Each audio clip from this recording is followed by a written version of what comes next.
Oxnard was only 17 years old, and I think that's pretty young for a city. We were incorporated in 1903 with a population of 1,000 people. And Oxnard had a reputation as a wild town. There were the 17 saloons, shootings on Saturday nights, but not a respectable lady. Not a respectable place for a respectable lady and family to live, as Lucy likes to tell people. And of course, the fast women and the hurdy-gurdy girls, as Regina has told us about. She's hiding over here. Right. Okay. Well, we have come a long way in 17 years, almost to 1920. So the town grew and it got respectable during those years. St. Clair Church, 1904. Plaza Park was laid out, as you can see it in the picture there, without the pagoda in 1905. You can see how short the trees are. Dreamland Skating Rink was a popular place for the young people to gather. It was on C Street between 5th and 6th. You can picture that. It cost 25 cents and you could rent a pair of skates. They showed short films there and shows. And then, of course, there's the Carnegie Library, as we talked about before, which will be celebrating 110 years. And that picture is, I think, a little bit later than 1907 because it's got the car in front of it. Our first car here was right around that time. Here's a great postcard, thank you to Gary, from his collection of 5th Street around 1905 when downtown was fully electrified. And that is Lucy Lee's handwriting on the bottom. We're very proud of that. We know that because on the back of it, she addressed it to someone in France. So how it get back here, we don't know, but that's a lovely little thing that made its way back. Okay, 1906, I found this ad from the Out West magazine, advertising, come to Oxnard, the beautiful Oxnard, come to the American sugar beet. And the hotel, why don't we have it? Right, and the original Hotel Oxnard. 1910, population 2,500. So that went from 1,000 to more than double in 10 years. 2,500 in 1910. So the Oxnard, the skating rink was converted to the Opera House, and you can see a picture of it there. They had touring companies there, vaudeville, live shows, moving picture shows. In 1911, you could get a ticket for 10 or 15 cents. High school graduations were held there at the Opera House. Sarah Bernhardt came in 1913. She was 7 years old. Romeo and Juliet, classics like that. There was also a hypnotist once who came, boxing matches. In World War I, there were patriotic musicals to attend. And in 1919, you could get a ticket for anywhere between 50 cents and $1.50. The pagoda was built in 1910, and that picture is from 1912. Because in 1911 was when the second story was added on. So it was shorter than that in 1910.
go to Memorial, and you can see it was a great day. I took that with my cell phone, and you can see the American flag flying in the background and its reflection, which was pretty cool. So according to that, 11 Oxnard soldiers were lost. And 1917 was when the Oxnard branch of the Red Cross was formed. And the Great War, I wrote down 1914 to 1918, but actually we weren't really in it until 1917. That's, I guess, when the Red Cross was formed. So the war effort here in Oxnard, the sugar beet factory bought $1 million of war bonds. And they sold them to employees for 10 cents a week to buy a war bond. We had a local carnival, which raised $800 in support of the war. Now, in 1918, 1919, the Spanish influenza. Do any of you recall hearing about this? My only experience with it was in Downton Abbey, when what's his name's fiance caught the flu. Well, it was really serious, and on October 16th, public places were closed. That included churches, schools, the opera house, saloons, pool halls. It was enforced by the police. There was absolutely nothing that the doctors could do to help people. The hospital was full to overflowing. In one day in Oxnard, 200 cases were reported. In the sugar beet factory in one day, 80 cases reported. So it truly was an epidemic. And after 6 weeks of being closed, they opened up the schools and the churches. And just when they thought it was over in February, another wave of the epidemic hit. So imagine for 6 weeks, all of that being shut down. There's a little bill that was put out by the Treasury Department. Okay, we're getting close to happy times here. 1919, Hollywood discovered Oxnard. So besides being a pioneer in the movie industry, Cecil B. DeMille was also exploring aviation. He started the Mercury Aviation Company, and it was the first to travel commercially out of Los Angeles.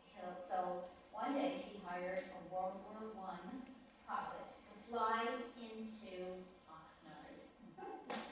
Over 10,000 people came from all over the county to see his air show.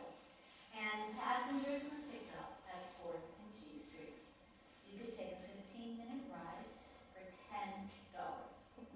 And among the passengers were farmers Rice, Melman, Orchard. And Mr. A. Levy was quoted as saying that he would go up there for $100. Okay, 1920, finally, here we are. War is over, the flu's over, it's time to celebrate our prosperity and the beginning of a new decade. Now, the 19th Amendment was passed, which meant that women could vote across America. And as part of the voting body, we elected President Warren Harding that year with Vice President Calvin Coolidge. Charlie Chaplin filmed the movie The Kid with little Jackie Coogan, and you'll hear more about them later on in our story. Now, in Oxnard, the population was 4,400 people, and we had our first Chautauqua. What is that, a Chautauqua, you ask? It was held in a tent on a vacant lot on 5th Street, and these were assemblies that were popular all across America. The Chautauqua brought entertainment and culture for the whole community.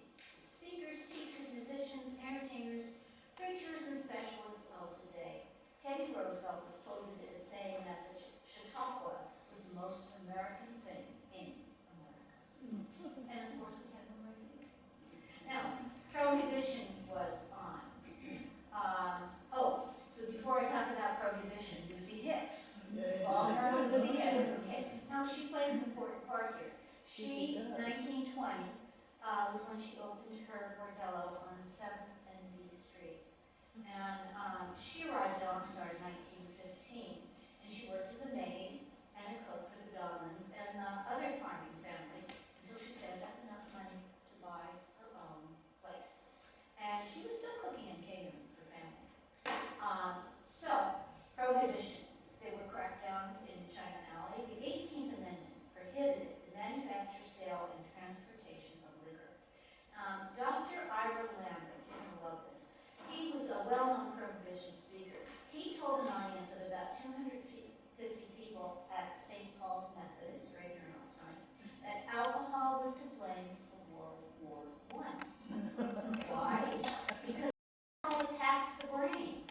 German nation was raised on here. Like a drunken man, terrorizing everyone around. Now, those who sold liquor in town found other uses for their businesses. Meyer's Saloon, there's a little picture of his saloon down there. He turned it into a sandwich shop, and Dolly Gray, who Medina loves dearly, she turned her place into a brokerage office. So in 1920, the first raid on Blind Pigs, which is a place that sells liquor legally, took place in Oxnard. Lillian Russell was a local madam. She was arrested for selling drinks for 75 cents a piece. Others were arrested selling booze for $16 a pint. The city officials worked hard to dispel Oxnard's earlier reputation as a rowdy little town, so they cracked down hard and early on illegal booze. Saloons in China Alley were especially targeted since this was a notorious area for gambling and drinking.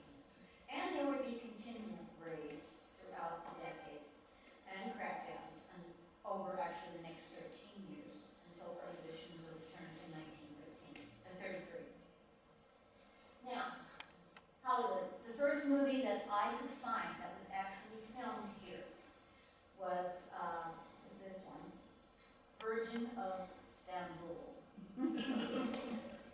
Now, I'm sure that there were others, but in all my research, I found this one first. Now, why Oxnard? Well, because the dunes were a perfect double for the desert, and a lot of films were taking place during the Middle East during this time. It was very popular, the same kind of theme. There weren't any telephone poles to get in the way. The weather here is usually perfect, and so it seemed the perfect place. This particular silent movie starred Priscilla Dean, and that's her husband, Wheeler Oakley. Ever hear of him? No.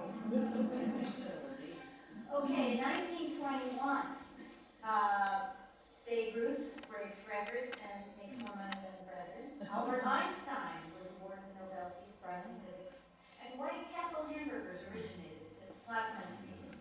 Now, here in Oxnard, the Rotary Club formed a community service recreation committee. There were experts who came to town to help organize this committee, and it was chaired by Charles Donlin, with Richard Haydock, the school superintendent, and Leon Wayman of department store fame on Fifth Street. And they even had two women on the committee. Wow. Mrs. Henry Levy and Mrs. J.A. Drivel. They organized a Christmas pageant on the steps of the Carnegie Library, programs and plays in the high school auditorium, which was the community center, drawing as many as 400 people in the audience. And they organized ball games and dances, at which, of course, lemonade was served. So the building that you're looking at here was the high school at the time that the community first formed. It became the community center in 1923 after the new high school was built.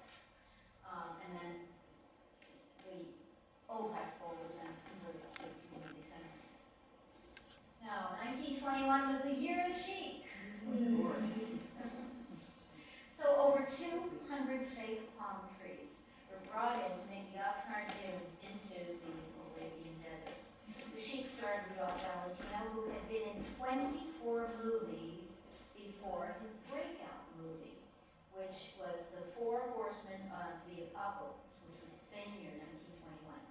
Well, he stole the hearts of female moviegoers and quickly became a star, so he was perfect for the role of the chic. The movie defined his career and solidified his image as the Latin lover, making him an international star. Within the first year of its release, The Chic exceeded $1 million in ticket sales, and it only cost $200,000. And by 1922, it exceeded all box office records. Chic became so popular that the word came to mean cool young man was a chic, and young ladies were considered chicas. Valentino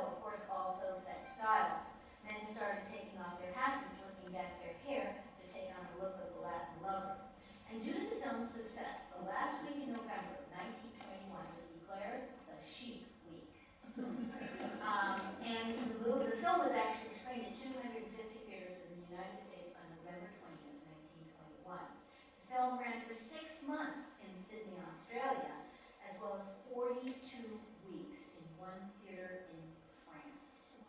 It was the first Valentino film to show in his native Italy. Now, the sheep is also the official mascot, by the way, of Hollywood High School.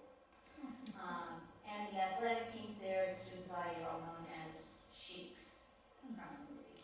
Now, Rudy's co-star, you can see her there, was the lovely Agnes Ayers, who was also most well known for her role in Chic. She played a feisty English woman who was overcome by the amorous advances of the sheep when he lived on this earth. In Oxnard, the success of the movie set off a stream of tourists visiting to see where the movie was made and where Valentino might have been while he was here. While the movie was filming, it said that all the young ladies in town used any excuse they could to stop in at the Oxnard Hotel, where he most likely stayed during filming. 1922, otherwise in the world, it was a railroad strike, when salaried workers were docked salaries by 12%, 400,000 railroad workers walked off the job. It was the biggest American strike since the steel strike. It ended with government intervention, not in favor of the workers, I'm sorry to say. A U.S. postage stamp cost 2 cents. And in Oxnard, the Opera House burned down, and it was considered a fire trap, so really no great loss. Sunkist opened up its packing plant in Wyoming. And while lima beans and sugar beets was still very big here, you can see that that's when the farmers started to diversify. There was a new Oxnard High School completed, and you can see the picture of it there. It was designed by A.C. Martin, and he was the architect of the Winter County Courthouse. You know that one. And I think he might have designed a few other, I know, other important. Do you remember? Conley House, are you? Really? I didn't know that. Wow, the Conley House. Conley House. But other important buildings Very that happy throughout. church in Everett. So, and also in LA too. Pretty sure. LA City Hall, Lawrence Chinese Theater. See? Yes. Okay, 1922. The movies.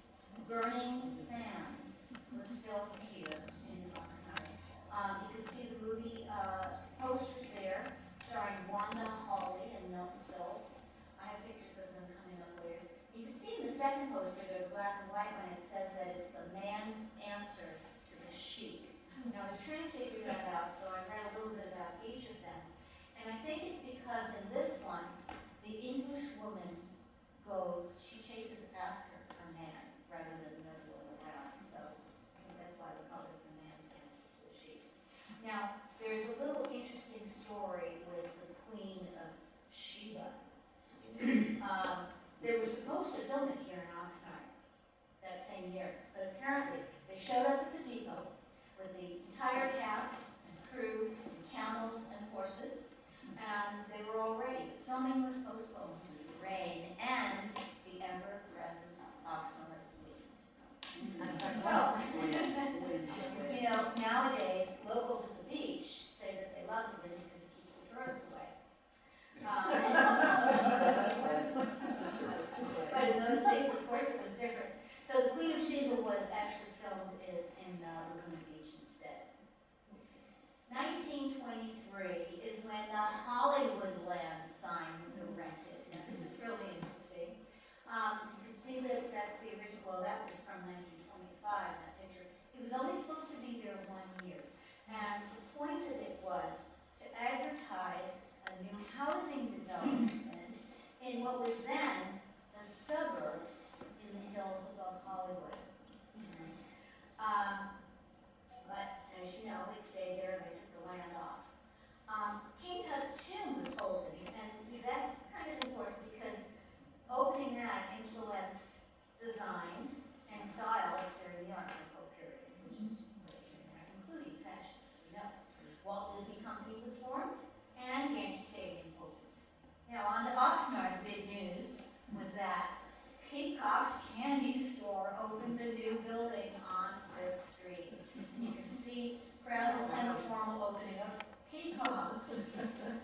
all heard about Peacock's Confectionery. So he apparently rented until he was able to build his own building. And that picture is 4th of July on 5th Street.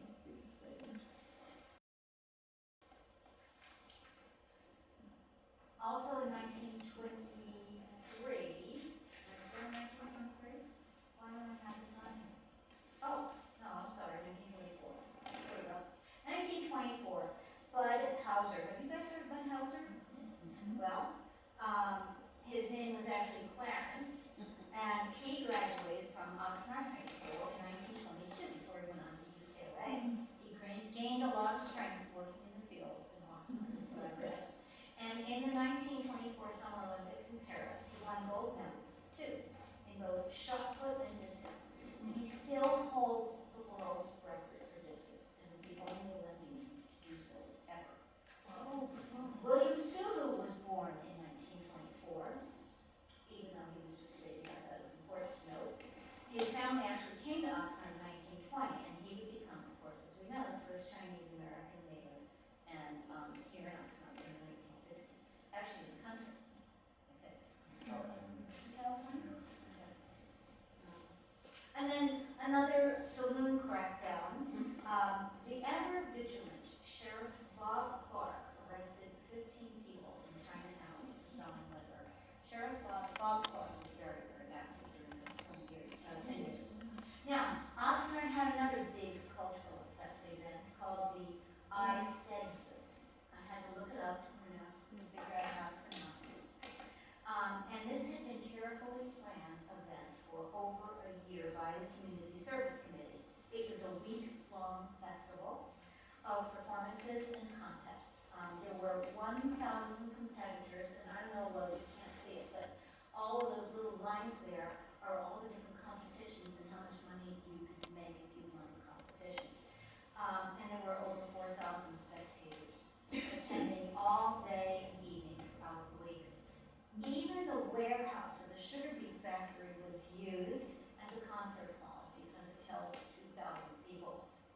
And this was a definite feather in Oxnard's cultural cap. Now, in 1924 is when the first beach community, Hollywood Beach, was developed. Two couples thought the idea to capitalize on the popularity of the film Chic and to develop an actors' colony along the ocean. Oh, it was a lovely excursion from Los Angeles, driving through the countryside, stopping at the Lion Farm in Thousand Oaks, and viewing the cattle and the sheep grazing over the rolling hills, and passing the Arabian horses at the Camarillo Ranch, and down the grade and onto the fertile land of the Oxnard Plain, and finally to the peace of the sea. So the Lingerbrings and the Dunns purchased a small strip of land along the ocean from the McGuire family, 4,300 feet long, and they subdivided into 500 tiny lots with a plan to sell them for $200 each. They advertised it as the place where the sheep was sown, of course, and where Valentino lived. A place where actors could come and get away from the busy life of the city. Supposedly Mary Pickford and Douglas Fairbanks were among those who thought about it. You can see that's the original plot map. And there's Rudy and Agnes on the sheet. Now, in 1925, speaking of the Pickfords and Fairbanks, Pickford and Fairbanks, I heard it combined to Fairford or Pickbank, I'm not sure which one. Anyway, Valentino joined the two of them in their joint venture with Charlie Chaplin and director W. Griffith, which was called United Artists.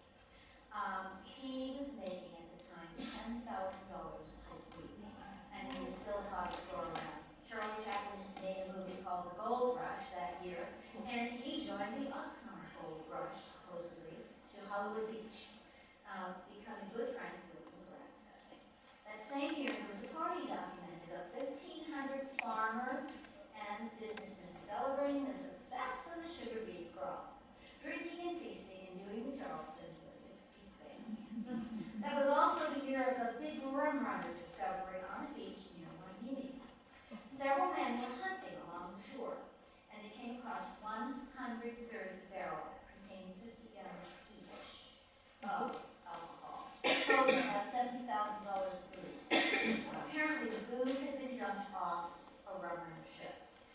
Sheriff Bob again.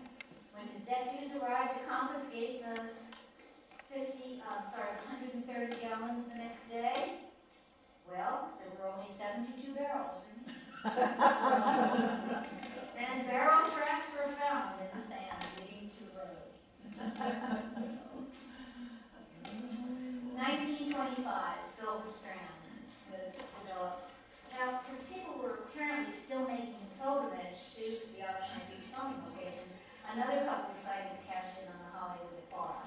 They bought a strip of land along the ocean to the south and bigger than the Hollywood Beach developed. They plotted out 876 lots along the commercial area down at the end of Ocean Drive and Santa Monica Avenue.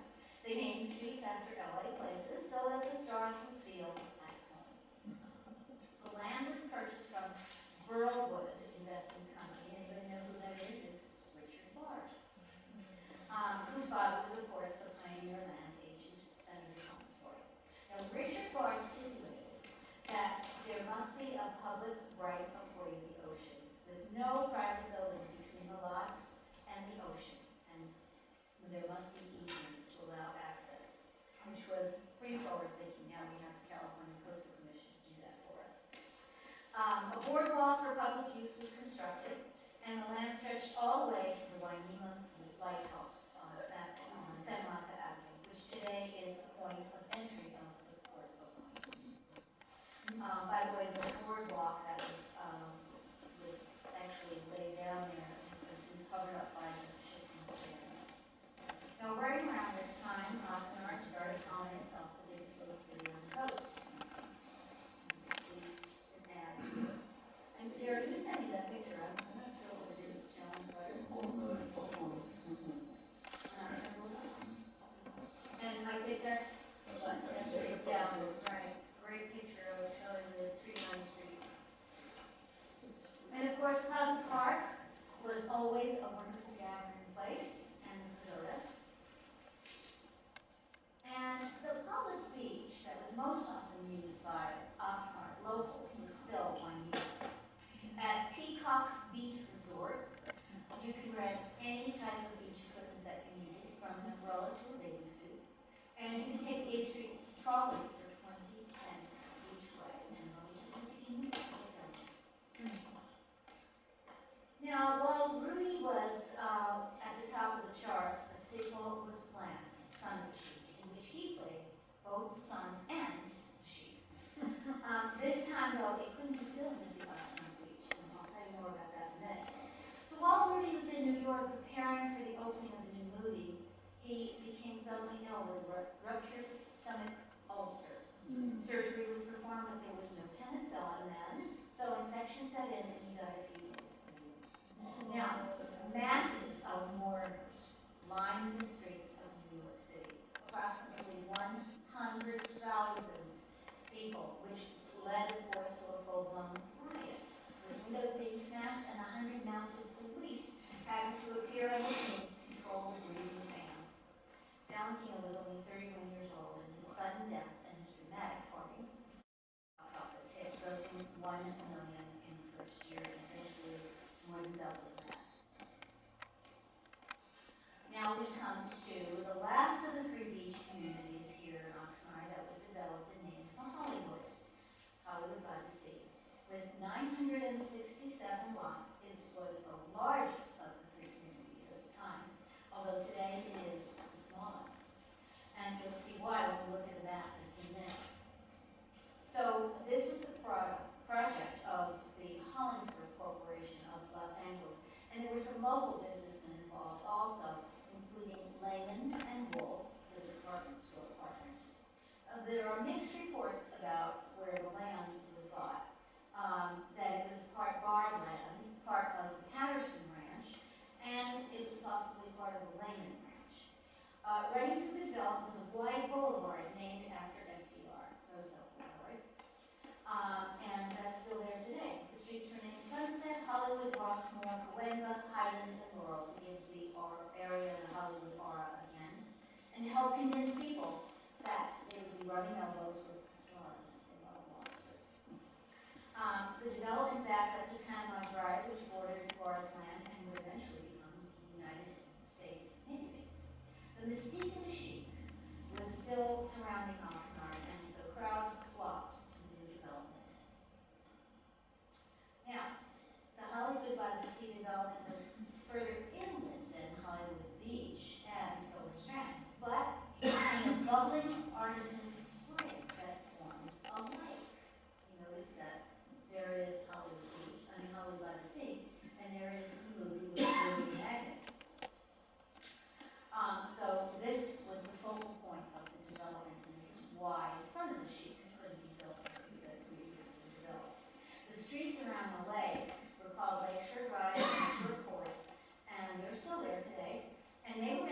the elite section of the neighborhood where the lots were bigger. They were 110 feet long instead of only 75 feet. And these were, of course, reserved for the mansions of the stars. Now here you can see the cars that are bringing in potential buyers to the real estate office. Signs were posted saying, sensibly restricted, no shacks, no sheds, and home sites could be purchased for $25 down and $10 a month. The development goes to concrete paved streets, as you can see, sidewalks, and service for gas, water, electricity, and phone. This community was registered with the county of Ventura, and still is, not the city of Oxnard. Notice the boardwalk to the sea. I'm wondering if that could be what today is the entrance of the Channel Islands Harbor. Now along the beach, there's our girl, and she really is holding a sign that says Hollywood by the Sea, not Heritage Square, just in case it's wondering about that, thanks to Gary's creativity. So along the beach, there was going to be a proposed yacht club and a beach club for the stars and residents with lots of opportunities, as you can see, for family fun. In the arch picture here, and if you notice it says really enjoy the beach, not enjoy the square. In the arch picture, if you can see, take a look. I love it because it gives a good idea of actual twins fashions here.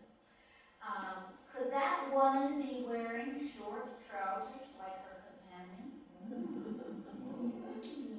Well, that would be a very fitting sport outfit for a day at the beach. And you can see by the way the couple are dressed and the wind blowing his tie around in her hair that it's not really a warm day.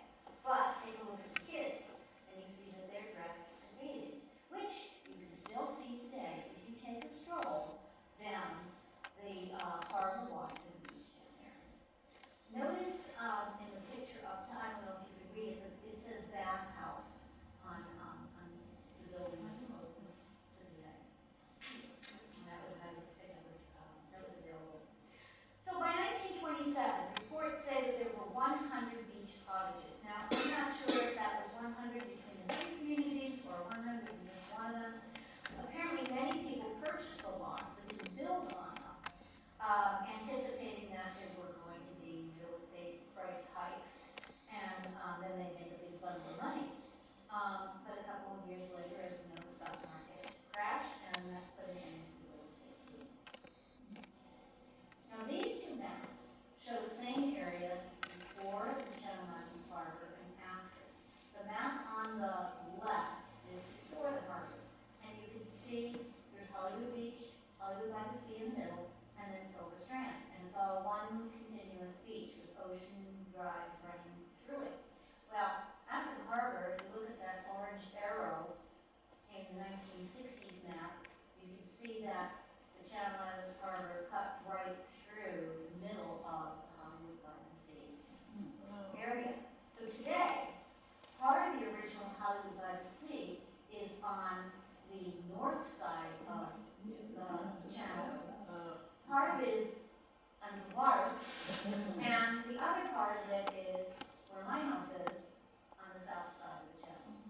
So Hollywood by the Sea is all over the place now, and it is the smallest of the three beach communities, although it's not the biggest. Okay, 1927 to 1929. We're coming to the end of the decade, so just a few more events to talk about. On the home front in Oxnard, Joe Levy had taken over the bank of Bay Levy after his father's death. And he got caught up in the euphoria of the 1920s. So he built this beautiful new building, which still stands today on the corner of 5th and A. And he was also an architect, or he studied architecture at Stanford. And he designed it himself in the new Beaux-Arts style, as Lucy likes to say. In 1927, same year, Jazz Singer starring Al Jolson was the first talking movie. And that meant that movies would now be made in sound studios instead of lovely locations like the Oxnard Beach. 1928 brought the Olympics to Amsterdam, and Oxnard sent Peter Donlin, who won a gold medal as a member of the U.S. rowing team. also there again, and he was the flag bearer for the U.S. team. The worst disaster in Ventura County history occurred in 1928 when the St. Francis Dam broke. 12 billion gallons of water flooded and over 500 people died. More than 1,000 homes were destroyed in the towns of Saugus, Cairo, Fillmore, and Santa Paula were all. 1929, of course, the stock market crashed, bringing an end to the roaring 20s all over the country and, of course, in Oxnard, which registered a population of over 6,000 people in 1930. And that's an increase from 1920 to 1930 of almost 40%. Well, let's go back to the stars and see who came to Oxnard during those golden years and beyond. We don't really have a record of who bought land here, but we know for sure that Rudy and Agnes were here because they filmed. And then Paula Negri, she was one of Rudy's many love interests. At his funeral, she claimed that she was his fiancée and she collapsed on his coffin, which of course added more hysteria to the day. Here's a beautiful picture of the house that is called Casa Valentina. We all bring tourists there when they come to town and tell them that that was Rudy's house. But did he really live here? Who knows? Some people say no, it's possible because even though he made a lot of money, he spent it all and he was always broke. So, but maybe he rented it. Or maybe someone just cashed him on his name. We don't really know. At any rate, it's a gorgeous view, and if you look and you can see the clear view that this was taken, you can see all the way to the islands. It's a lovely picture. Where is that located? Oh, I'm sorry, it's on, Ocean Drive. Ocean Drive, I have Ocean the Drive, address yeah. in But, Helena Beach. Is it? Or the very end, but. It has, can you see the little plaque over the garage that says Casa Valentina? Right? But it's not, an official historic plaque, it's just the name of the place. Right? Okay, other stars. Priscilla Dean, we were looking at her and her husband, Wheeler Oakman. 1920 was when they came, so we know for sure that they were here. Now, check out the hat she's wearing. She was known as the Tan Girl. That was her famous hat. And of course, it was marketed all over the place in the 20s, and you could buy one like that. So do you think she wore that tan in Oxford? Betty Blythe. Now, she was from the movie The Queen of Sheba that actually wasn't filmed here, but was going to when they got here with the camels and the horses and they got rained out. Check out those pictures. All right. Interesting thing here, okay, the movie was a bit of a scandal because she was so scantily dressed throughout it. Even for the 20s, this was very, very daring. Yeah. She had 28 costume changes, and I love this quote. She said, if I put them all on at once, I still couldn't keep warm. We also know that Burning Sands was in 1922, and these stars that were in it. I love the outfit that Wanda Hawley is wearing over there with the fur. If you look at the picture, with the beach in the background, that's one of the stars in it, and could that be the Oxnard Beach back there? I think so. Sure, let's claim it. Right, exactly. Mary Pickford and Douglas Fairbanks. Well, she was, of course, here earlier in 1910, and she filmed the first Ramona.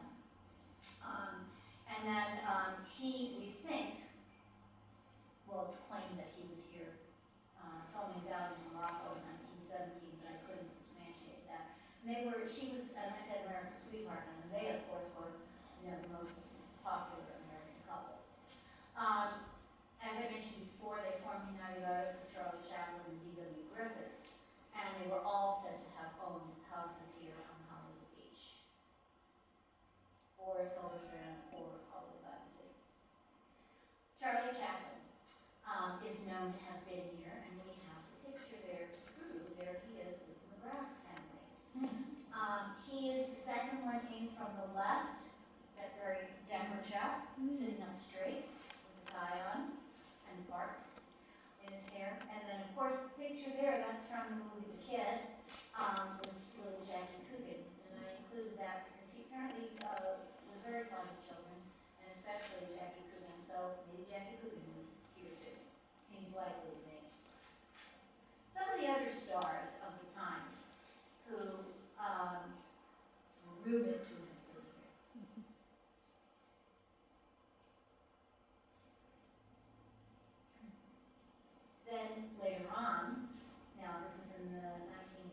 Bogey and McCall were said to have had a beach house here too. Now, she was born in 1924, when he was 25 years old, so that would have been, I think, much later. Now, we know that even later than that, there are a lot of other stars. For example, Sonny and Cher had a house here, but that's much too recent history for me today. Now, more fun, prohibition and bootlegging. Remember Lucy Hicks? We talked about her before. She was a long time, I like to call her an entertainer, a cook on Adam, and her house was 662 South B Street. Is that still here? 662 South B Street? It's not far from here. Oh, I thought it was at 7. Her house. Well, it's close to 7th, 7th and, 7th and B, but this is the address that I found. Well, anyway, she was arrested in 1928, finally. Oh, before I tell you that, let me tell you a little bit about the 18th Amendment. It prohibited the manufacture, sale, and transportation of alcohol, but not the consumption of alcohol. Let's get that straight. So those who were in favor of prohibition felt that the money that was previously wasted on alcohol could now be applied toward paying family necessities and even a few luxuries. But that wasn't necessarily true, because alcohol could still be had if anybody really wanted it for a place. And some people claim that there was just as much drinking, if not more, during Prohibition as before, because there were plenty of bootleggers around, and you could always make your own homemade booze. And Oxnard and Ventura had their share of bootleggers and rum runners being on the coast. The Rincon area was widely known for smuggling and booze, but the beaches here were also affected. So the cops, as we said before, came down really hard in Oxnard, which had the reputation of the wickedest little town around, going back to the turn of the century.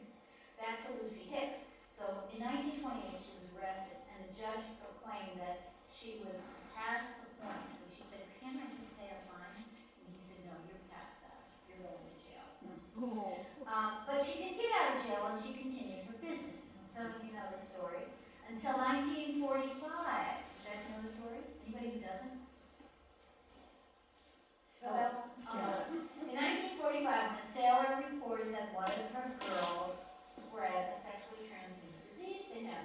So the sheriff brought in Lucy and all of her girls for physical examinations. The doctor, of course, was shocked to find out that Lucy was actually a man. And she was put on trial for perjury. Right.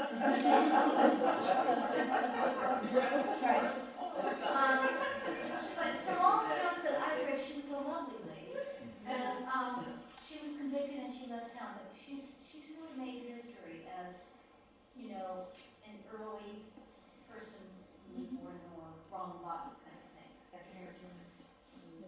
Transgender. Right. Exactly. Right. Now another interesting woman was who had very humble beginnings, and you can see her mugshot over there, was a bootlegger here in Ventura County named Sally Stanford. Now that wasn't her name back in the 20s. She had something like 60 different aliases, and you could barely see it. Her name was Mabel something or other. Well, she made her own bathtub gin. She paid $5 for a gallon of alcohol. She flavored it with bourbon extract. She colored it and aged it for 48 hours, and then she sold it in bottles and served it to her clients.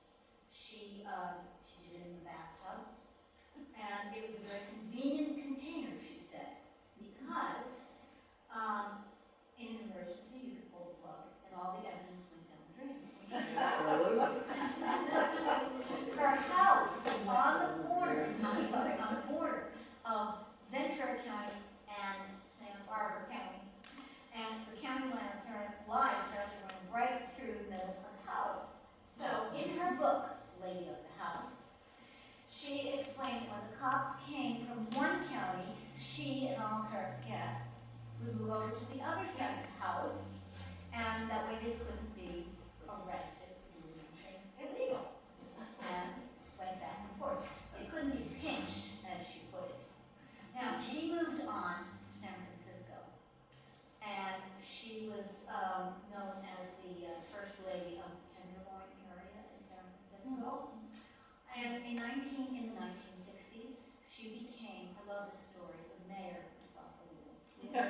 started out her career here in Started her Ventura career County. here, and she will be making a guest appearance at our tea.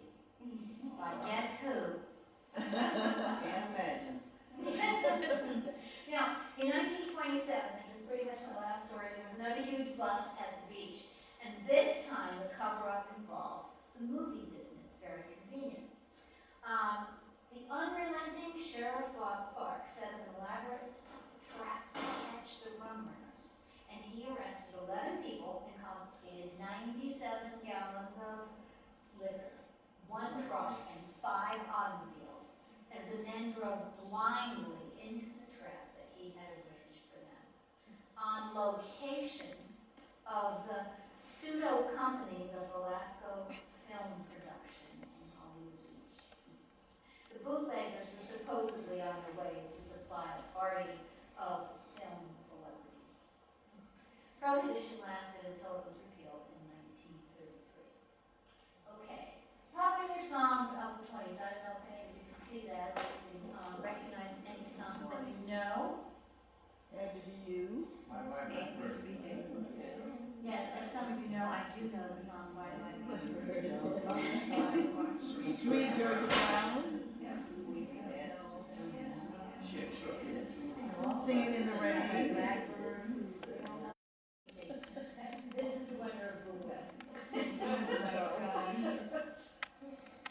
Which takes us to fashion, which of course reflected the times of optimism, modernism, freedom, and celebration.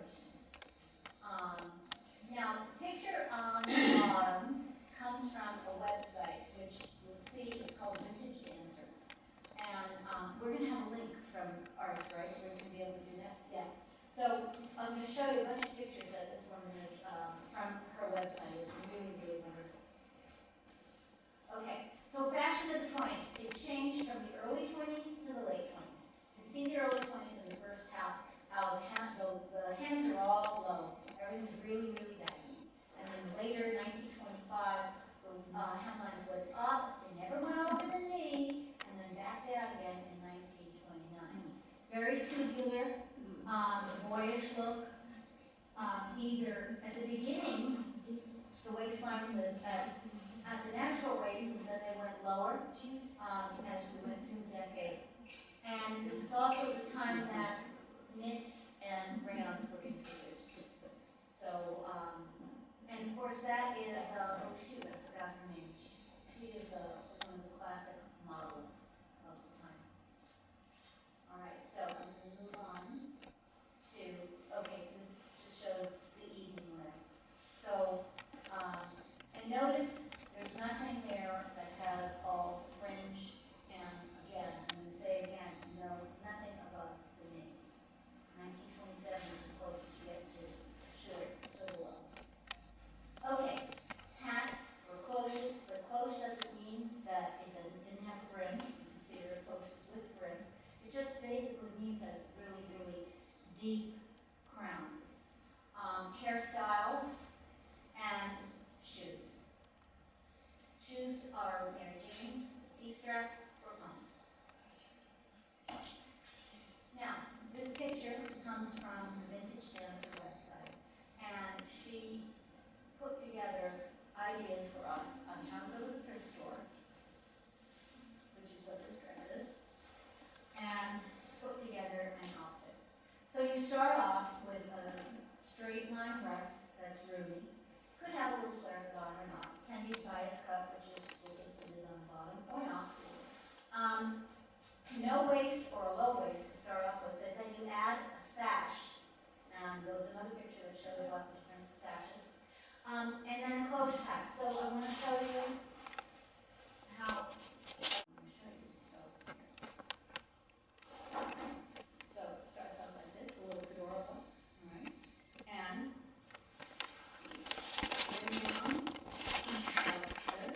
scarves. Skinny scarves, fat scarves, scarves tied in bows, scarves tied high, scarves tied low. The kimono, that Oriental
on the border, Arkansas, Oklahoma, called Podo. And the time when the picture came out, the men prohibited the women from going. And what happened is my mother had hair down to here. And she said, if you don't let me go, Emmett, I will cut my hair. So all the women took the same chant, because they all had long hair. They were farm women, and they all banded together and said, we will all cut our hair if you don't let us see the sheep. Okay, so this was in 1921. They kept showing this movie off and on, and the women would always pull the same stunt. In 1932, the year I was born, they cut their hair, and my dad was furious. And she took the two big, long braids. If you've ever been in my house, you see a picture of my mother with hair to her knees. And she put them up on the refrigerator. And on the top, in those days, they had the if you remember the motor that was up there, okay, she wrapped them around the thing. Well, not realizing what would happen when it came on. So it came on, and the hair is all around this. Well, my dad was mad at her, mad at the refrigerator, and he said, that Valentino, if I could get my hands on, I would choke him.